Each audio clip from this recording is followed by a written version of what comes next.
Великите европейци. Една поредица на Пламен Асенов. Аз съм от глава до петия обгърната с любов. Ако не си спомняте тази песен, не се притеснявайте. Нормално е да не сте я слушали, а и да не сте гледали филма, в който тя се пее за първи път. Подобни неща, макар за тях да казваме, че остават завинаги в историята, много често наистина остават завинаги точно в историята. Имам предвид в архива или на друго място, където широката публика рядко надзърта. Но и щом надзърне, веднага разбира, че става дума за нещо наистина специално. Така и в нашия случай. Цели 86 години, откак режисьора Йозеф фон Штернберг направи прочутия филм «Синия ангел», в който света забеляза Марлене Дитрих и я обикна завинаги. Тогава тя е на 30 и се слави като жената с най-красивите крака в Германия. Вече повече от десетилетия е на кабаретната и театралната сцена, както и на филмовия екран, но световната слава я настига и остава при нея точно с «Синия ангел». В него героинята Лола е кабаретна актриса, любовта към която проваля живота на издигнат в обществото човек. Сюжетът е нищо особено, но режисьорът е майстор, а актрисата отчетлива, запомняща се и буквално приковава погледите на публиката. В случая това не са високопарни думи. През 1928, 2 години преди Марлене Дитрих да стане голяма звезда, актрисата Лили Дарвас, с която играят заедно в една театрална постановка, дава нейната, може би, най-перфектна професионална характеристика. Марлене има рядък дар, казва Лили, да стои неподвижно на сцената и в същото време да привлича цялото внимание на аудиторията. Тя сяда на пода и пали цигара, а публиката веднага забравя, че в пиесата има и други актьори. Нейната стойка е толкова естествена, гласа и толкова музикален, жестовете и така експресивни и точни. Тя изглежда като току-що излязла от картина на Модилиани. Марлене има най-важното качество за една звезда – да бъде велика без да прави нищо специално.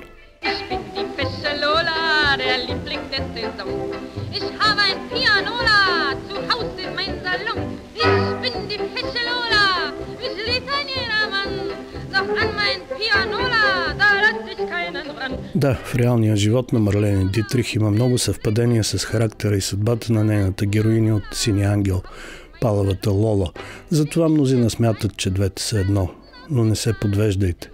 Да оставим настрани различния характер на трагизма, който актьор и герой носят.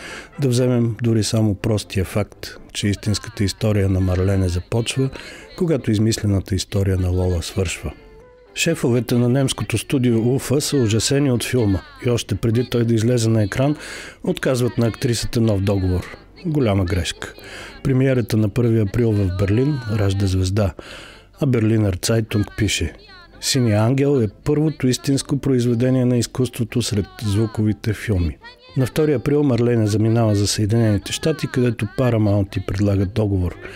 Те искат с цел, която не крият. С новата си немска звезда да смачкат фасона на Метро Голдуин Майер и изкусителната шведка на име Грета Гарбо. Тук ще направя едно отклонение в малко неочаквана посока, свързана и с нашето българско съвремие, като попитам, защо ли гадните американски капиталисти, които от пропагандата познаваме като алчни, жадни за печалба и безогледни в нейното постигане хора, не са наели група гангстери да прибият или направо да застрелят конкуренцията, а са тръгнали да се надпреварват с нея в полето на качеството. Ами защото са умни, а не глупави. Ето защо. Защото знаят, че истинската конкуренция ражда повече богатства за всички и на практика движи света. А какво правят двете големи звезди, докато техните компании се конкурират, ще попита някой разумен човек, който следи нишката на разказа и не иска да я изпусне. Грета Гарбо и Марлене Дитрих изкарват една любов помежду си. Не се опитвайте да си ги представите заедно. Може да ослепеете от толкова красота. И не се опитвайте да ги съдите, защото какво е живота без любов, както пита в една своя песен Марлене.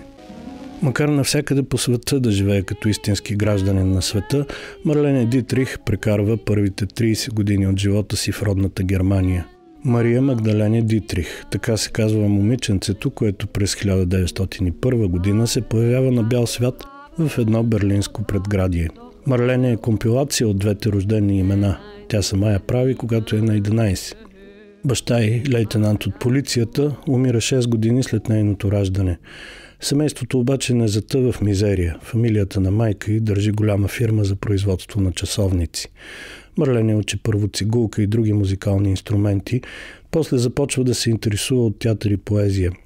Мечтата за кариера на велик цигулар приключва обаче, когато си чупи китката. Така или иначе, завършва престижно училище през 1918 и следващите няколко години е певица в кабаретен хор, водевилна актриса и изпълнител на малки роли в театъра.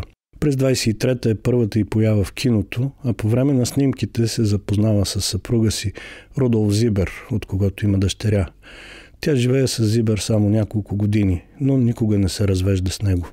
Следват още и още малки по-големи роли в театъра и киното, докато се стига до описаните вече събития с Синия ангел и заминаването за щатите.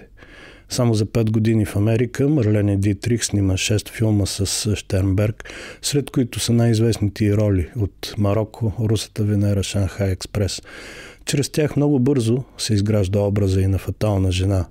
Славата и на световна модна икона, изобщо създава се онази Марлене, чието бурен, красив, романтичен и трагичен живот света следи с затаен дъх още почти 60 години, до самотната й смърт през 1992. Ако няма любов, няма нищо, пее Марлене Дитрих през 1952. Не, всъщност тя пее тази песен цял живот. Любовта при нея прилича на неистово търсене. Дали търси онзи Бог, контакта с когото губи, защото вижда как на фронта свещеници от едната и от другата страна му се молят, за да подпомогне именно тяхната победа. Дали търси изгубения твърде рано баща, дали просто се опитва да намери друга жива душа сред самотата на Вселената. Така и не става ясно. Самосъжалението е забранено. Не трябва да обременяваш другите със своите грижи. Пише тя в автобиографичната си книга, озаглавена с един стих на Гьоте. Живота ми вземете без остатък. Взимате го. Всички, до които се докосне я искат, и макар тя пък да взима само когото сама иска, все пак те й взимат живота. Това започва още в ранните години, може би в девическото училище, в което учи. Но така или иначе първата й буйна младост минава след голямата война в Германия. Време и място, чиято атмосфера и досега се смята за наистина разпусната. Хората живеят като за последно, а Марлене изобщо не прави изключение и поддържа многобройни връзки, както с мъже, така и с жени. Брака изобщо не я спира. В следващите години, заедно с нарастването на славата, нейните завоевания стават все по-престижни. Не случайно казвам завоевания. Тя наистина подхожда като завоевател в отношенията си и към двата пола. С мъжете се държи като истинска жена, загадъчна, капризна, изкусителна и много разкрепостена. За жените пък е истински мъж, силен и заедно с това нежен покровител. Не могат да се изброят всички, с които Марлене Дитрих има любовни отношения в живота си, но сред тях попадат писателите Ерих Мария Ремарк, Джордж Бърнард Шоу, Хемингуей и Мерседес де Акоста, актьорите Джон Уейн, Орсън Уелс, Хъмфри Богарт, Грета Гарбо, Дъглас Фербанкс, Кърк Дъглас, разбира се Жан Габен, заради когото тя дори се научава да готви френски супи. В списъка са и певци като Франк Синатра и Едит Пиаф. Когато е вече над 60, тя изкарва една много бърза любов с президента Кенеди 15 години по-малък от нея. Ето историята, която се разказва. Той кани на гости в Белия дом. Тя отива към 6 часа, но от 7 има среща с Съюза на евреите ветерани, които организират гала вечер в нейна чест заради достойната и антинацистка позиция и помощта за евреите по време на Втората световна война.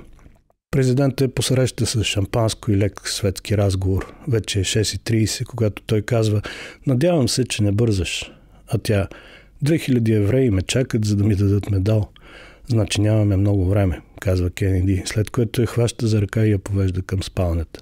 20 минути по-късно той осигурява кола и я изпраща до изхода на Белия дом, заметнат само с малко пешкирче около кръста. Не знам дали любовта някога умира, но Марлене Дитрих доживява до над 90, може би с идеята да я дочака най-после.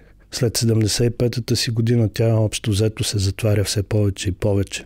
Последната й поява в филма през 79-та, когато не успява да откаже на Дейвид Бауи и изпява просто Жиголо.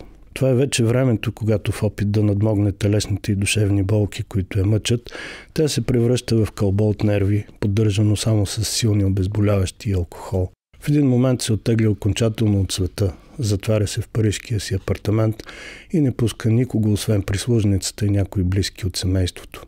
Твърдят, че през 92-та Марлене Дитрих казва: "Прекарахме си добре в този живот, да не прекаляваме." и малко по-късно умира от бъбречна недостатъчност. Не знаех, че и сините ангели умират като хората. Мислих, че си тръгват като цветята. Просто отиват някъде и само ние не знаем къде е това.